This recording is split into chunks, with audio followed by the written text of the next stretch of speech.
go for walks. I know they're big dogs and you might be a small person, but the gentle leaders we recommend will solve that. You'll be able to walk both of those dogs with one hand if you just get a couple of gentle leaders. If you don't know how to use the gentle leaders properly, then when you get the gentle leader, you can give us a call, email us, and we'll walk you through it. And within 10 minutes, you will be walking both dogs in one hand anywhere you want to go. Now, that's one reason they're digging. Some people might say they're not getting enough exercise. Again, we cannot out-exercise a lab. Good luck. Unless you have a Jeep to tie him to and go hiking through the woods with him, you're not going to outdo a lab. But if you walk him for the right reason and apply some rules in your house, that lab's not allowed to jump on us when we come home. That wolf is not allowed to bark at us or howl all night long. You just need to teach him some rules. All the rules we discuss are in our book. If you follow the 4 essentials to a stable dog, you will see a difference in your dogs and they will stop digging. I'm not worried about the digging. I'm worried about what's causing the digging. And that's what's causing the digging. See, everybody thinks about it. It's like if you go to the doctor and you say, I have a stomach ache. There are 1,000 different things that can cause it, but you need to go to the doctor to get it diagnosed. If there were a medical book and you could say, okay, I have a stomach ache, I have a headache, and I have whatever other issues, the doctor can then figure it out. But with dogs, any behavioral issues have the same exact cause. They're not receiving the 4 things that they need. A little bit later in the show, I'm going to talk about a dog that I did today that was fear aggressive, that attacked me when I walked in, attacked my student that was with me when we went in the house. We left after a couple of hours. This dog was running around, playing in the snow, running all over the place, happy, tail up, and no one could believe it. That dog needed the same 4 things that your wolf needs, that my Rhodesian Ridgebacks need, that Marks Burney's Mountain Dog needs, that a Chihuahua needs, that every dog needs. Because remember, we get so hung up on, oh, I have a Ridgeback, oh, I have a Lhasa Apso, oh, I have a Poodle. Before dogs were breeds, they were dogs. They've only been breeds for a couple thousand years. Go back to the earliest, the Pharaoh hounds, a few thousand years. For the other several 100,000 years of evolution, they've been dogs. So the breed aspect is a very recent development. Once you give any dog, whether it's the tiniest little teacup Yorkie or the biggest Great Dane, all dogs need to be treated the same way and receive the same 4 things. People always let their Chihuahuas jump or their Yorkies jump or their little tiny teacup poodles jump. And they say, oh, isn't it cute? But if I brought my 110-pound Ridgeback and it jumped, oh, get your dog off of there. Well, it's the same damn thing. Dominance is dominance. Mark and I see probably 5 to 1 small dogs to large dogs.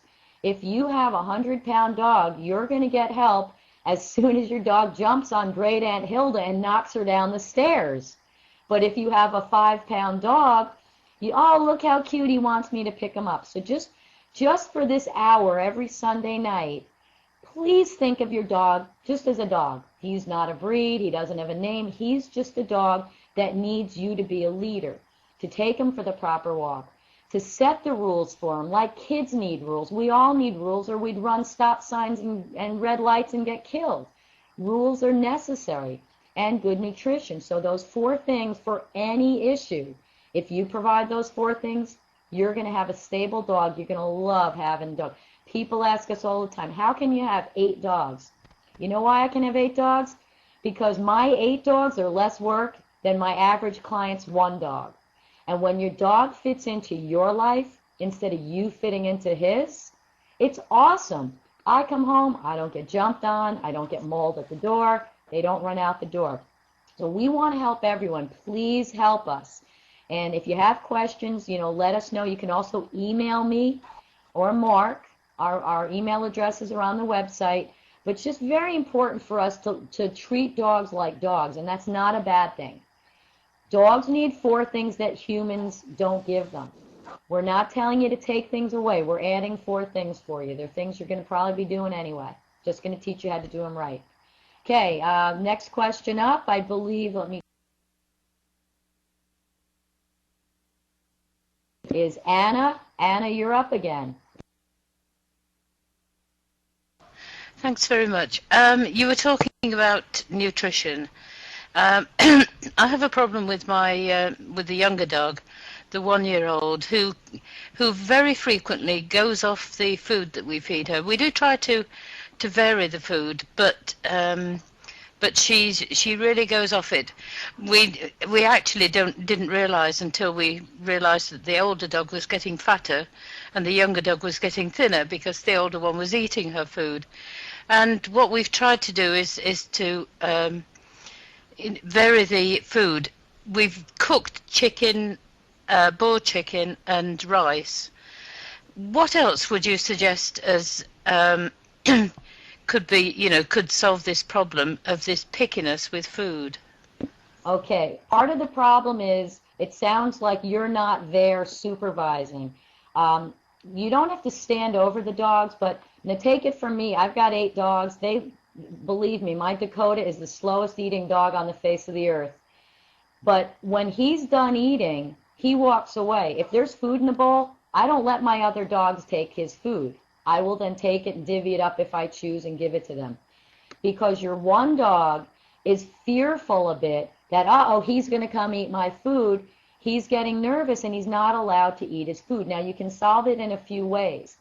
You could add little pieces of chicken, or I always say cook things in chicken broth, or if you have whatever you guys ate that doesn't have corn, wheat, or soy in it, anything you ate, if you had a piece of roast beef, you had a steak, you had a piece of chicken, you had vegetables, by the way, things to avoid, and I'm going to put that in, besides corn, wheat, and soy, I just want everybody to know, you need to also avoid cauliflower and broccoli because they give a lot of gas to the dogs.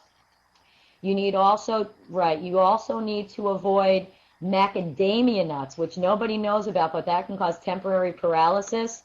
You obviously need to avoid chocolate, and you need to avoid onions. Those are things that a lot of people don't know about. If you don't eat meat, Anna, you can just give carrots, sweet potatoes are great. You can add a little bit of canned food or a little bit of broth, a little bit of salt. But the main thing with your dogs, I believe, is not that it's the food, but rather that the one dog feels like, uh-oh, you're going to steal my food, so I'm going to run away from it. What you need to do is be like a supervisor, like in a playground.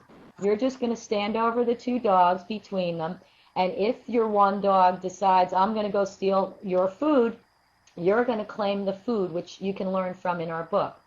Once you claim the food and teach the first dog that he can't steal the second dog's food, the second dog is now going to say to himself, oh, all right, I can eat, I can relax.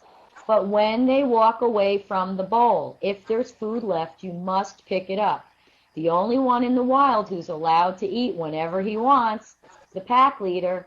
Think about it, your 3-year-old kid